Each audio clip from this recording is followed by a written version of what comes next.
Todos sejam bem-vindos. Eu gostaria de iniciar o nosso encontro apresentando o grupo que compõe a turma de mestrado profissional em Educação Física e Rede Nacional, PROEF, Polo Universidade Federal do Ceará, UFC, ano de 2022. Em ordem alfabética, temos presente no nosso encontro online através da plataforma Zoom e que será gravado, eu, Antônio Furco Cavalcante Mota, Emanuel Wesley de Souza dos Santos, Luiz Fernando Muniz Gomes, José Romário de Paulo Lima e Ítalo Silva Lemos. Como quesito para a disciplina 4, Metodologia do Ensino e Educação Física, teremos um debate e discussão através de uma roda de conversa sobre os textos do trabalho durante o período, em relação às temáticas, a pesquisa sociocrítica sobre o ensino de educação física e a formação de professores. E a segunda temática, o currículo e a didática na educação. Em resumo, os textos abordam assuntos que são pertinentes à nossa realidade e profissão. Um, de José Carlos Libânio e Eliane Silva, direcionado à relação entre as diferenças, visões das finalidades educativas escolares acerca da escola socialmente justa, e o lugar na qual a diversidade cultural ocupa nesse espaço. E, em paralelo, também texto de José Carlos Libânio, que é Formação de Professores e Didática para o Desenvolvimento Humano, expõe a importância para o processo educacional com a continuação da formação profissional e discute o problema da dissociação e do paralelismo entre dois tipos de conhecimentos na formação de professores, que podem interferir na organização curricular, o disciplinar e o pedagógico. Aqui gostaria de destacar dois tópicos que me chamou a atenção. O primeiro, a escola justa, que assume definições diferentes conforme premissas filosóficas, sociológicas, pedagógicas, das finalidades educativas que lhe dão suporte. Pode ser destacados, por justiça social, na escola, alguns posicionamentos. Um deles é a educação de resultados, o segundo é a educação para a diversidade e a educação como desenvolvimento de capacidades humanas em articulação com a diversidade. O primeiro, a educação de resultados, é atrelada a distribuir todos o currículo mínimo, ou seja, justo é que todos tenham acesso ao conteúdo ou conhecimentos básicos, isso numa visão reducionista de formação. O segundo, dá ênfase no respeito às diferenças e que o conhecimento deve ser oferecido de forma plural, relevando as experiências educacionais locais. O terceiro, em complemento ao anterior, acrescenta que a diferença sociocultural e as vivências do cotidiano devem ser interligadas ao processo de ensino-aprendizagem dos conteúdos, assim promovendo o desenvolvimento intelectual do aluno, formando novas capacidades de pensamento, promovendo os meios cognitivos e afetivos para os alunos alcançarem autonomia, liberdade, capacidade de participação e intervenção na realidade social. Por último, o segundo tópico que eu gostaria de apresentar, e que será discutido durante a conversa, é a formação de professores e a relação com a nossa realidade. Após esse pequeno relato da apresentação, eu gostaria de dar prosseguimento à nossa conversa com o nosso colega Romário. Pronto, eu vou falar sobre a minha experiência, né, do que eu acredito, do que eu vejo, de que a minha escola faz parte.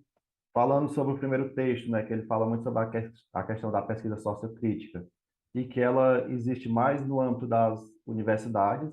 Isso é o que a gente vê no dia a dia, né, as escolas elas não incentivam que os professores façam esse tipo de pesquisa ou intervenção, já que, principalmente para quem trabalha no ensino médio, a, os conteúdos, né, que são ofertados são voltados para as provas externas. Então, a gente não tem realmente muito tempo para pensar sobre isso. E não existe formação, pelo menos para a educação física, na minha escola nunca houve. O que a gente, né, nesses anos todos que eu estou, né, na escola, o que eu fiz foi receber aquele livrozinho, inclusive eu estou com ele aqui na minha mão, ó. Não sei se vocês já viram esse livro, que é o Aula Nota 10, no qual só pediram para a gente ler, não pediram nenhuma intervenção, nenhum tipo de formação.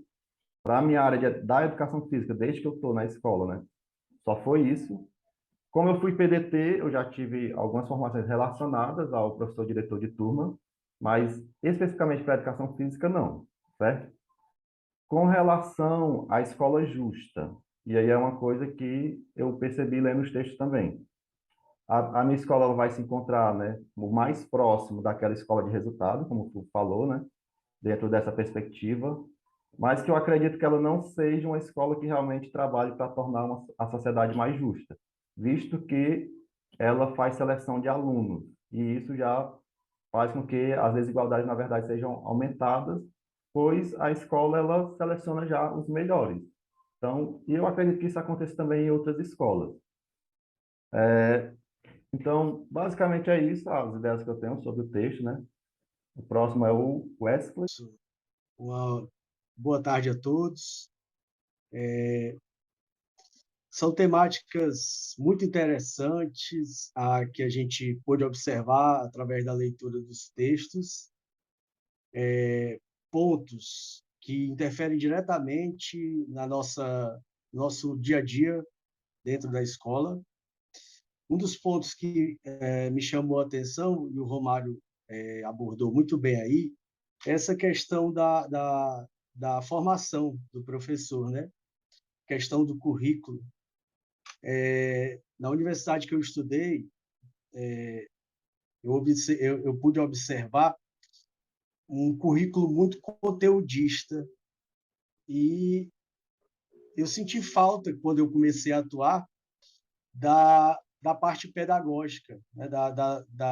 Das maneiras, metodologias, estratégias pedagógicas para que eu aplicasse aquele conteúdo todo que eu pude aprender na universidade.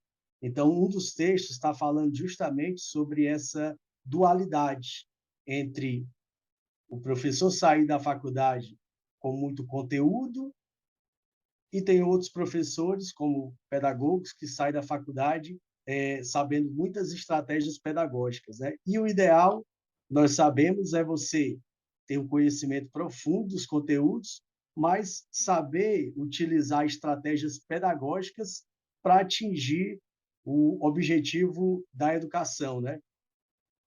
Então, um dos temas que me chamou muita atenção foi isso. E eu senti essas dificuldades na escola. Nas escolas que eu passei, essa formação continuada ela não tinha, então eu tive que ir atrás, fazer a chamada autoformação para aprender a desenvolver aí as minhas estratégias pedagógicas. Na questão do conhecimento didático, com essa minha autoformação, eu vi a importância de você colocar estratégias diversas, porque nós temos, como no terceiro texto fala, uma diversidade de público dentro da escola. Nós temos alunos ali com diferentes perfis sociais, econômicos, até emocionais, e a gente tem que saber lidar com essa diversidade toda.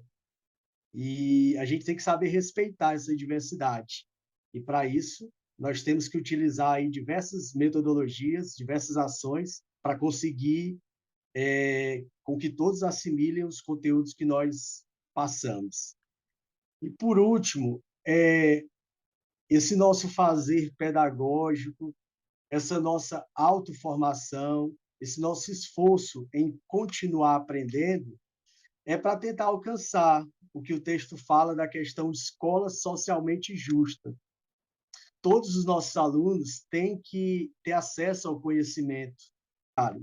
Então, é difícil fazer uma escola socialmente justa, mas não é impossível.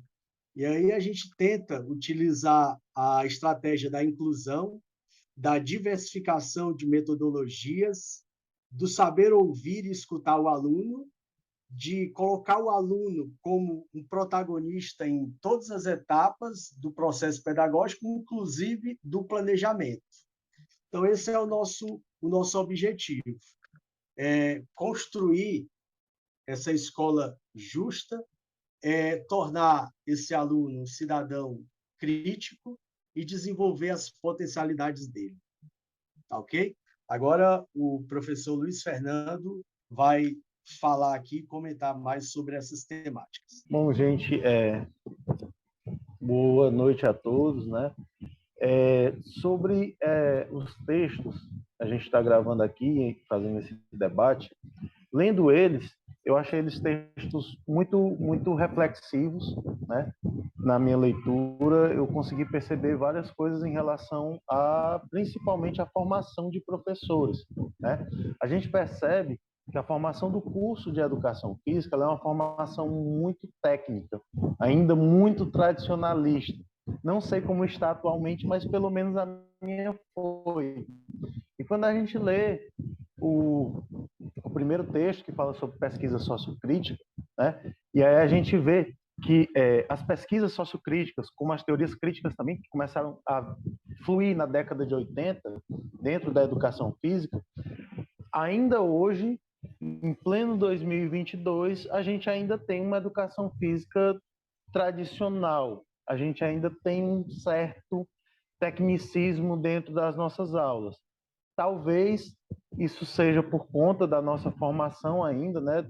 Não sei como está atualmente as graduações de educação física, mas aí o segundo texto, ele complementa esse primeiro texto. O primeiro texto fala sobre a questão da pesquisa sociocrítica, que ela existe muito dentro das universidades, mas eu considero a formação que eu tive, pelo menos, muito tradicional ainda, e esse outro texto ele fala da separação entre a questão didática e a questão epistemológica dos cursos, né?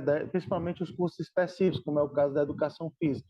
E realmente, quando a gente vê as disciplinas, pelo menos na minha parte, não sei como é que foi dos meus colegas, era muito voltado para a questão do bacharel, e quase nada voltado para a questão pedagógica. Então a gente sai do curso praticamente mais, eu me senti assim, mais bacharel do que licenciado, né? Sendo que a parte pedagógica que a gente viu dentro do curso foi muito pouca. E como o Wesley citou aí, durante a minha vida profissional é que eu fui aprendendo a parte pedagógica, as minhas estratégias e a minha forma de chegar aos meus alunos e conseguir dar aula, né? E aí, falando da escola mais justa, eu vejo hoje, na minha prática, uma tentativa, sim, de tornar essa escola mais justa. Eu trabalho numa escola profissional, que é, sim, uma escola por resultado, mas, ao mesmo tempo, ela é uma escola que ela olha muito para o aluno, para o que o aluno precisa, necessita, né? Eu vejo muita questão da diversidade muito bem trabalhada, muito bem debatida dentro da minha escola, que o texto também fala sobre isso. Escola Justa é uma escola que ela entende a diversidade, debate a diversidade, a igualdade e as diferenças dos alunos. Eu vejo isso muito dentro da minha escola. Então, eu acredito que dentro da minha escola, pelo menos, né, nessa questão de ser uma escola justa, ela está no caminho certo. Então, eu gostei muito dos três textos e essas eram as colocações que eu queria fazer. Agora eu vou passar para o meu colega Ítalo, que vai complementar e encerrar aí o nosso debate.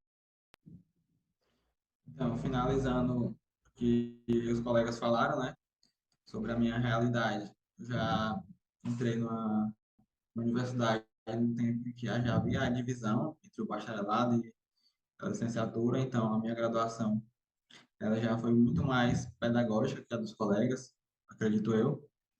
A gente já trabalhou bem mais textos críticos, já trabalhamos mais voltados para a pedagogia e não para o bacharelado, né? Então, eu acho que isso já difere um pouco da nossa formação.